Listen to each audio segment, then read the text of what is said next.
Reeta Herzallah and Hamdi Almasri also used fences to screen it and even created a driveway for it that led onto a busy dual carriageway. Leicester magistrates convicted them of breaching planning regulations and ordered them to restore the tiny house back to a garage.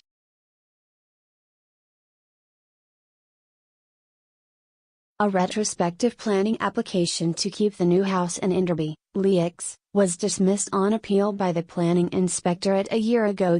But last summer council inspectors found that the building was still a house, so they took the couple to court.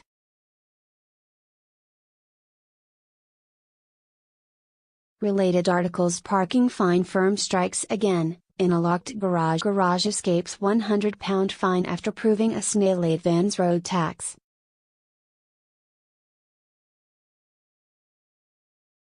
If you breach planning regulations and ignore us, we will not just go away. Sheila Scott.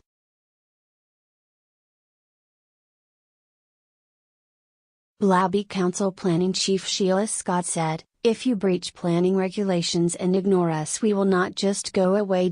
We will be following up the prosecution with a visit to ensure all requirements are fully complied with."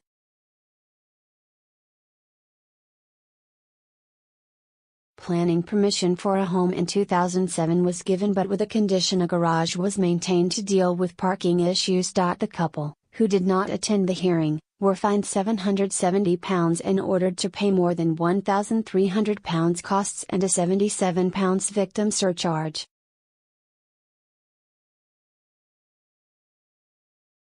Related articles: Good news for diesel drivers, motorists to dodge new proposed city pavement parking warning. Finally, council will issue £100 fine. And fury as mum fined £600 putting cardboard box in wrong bin.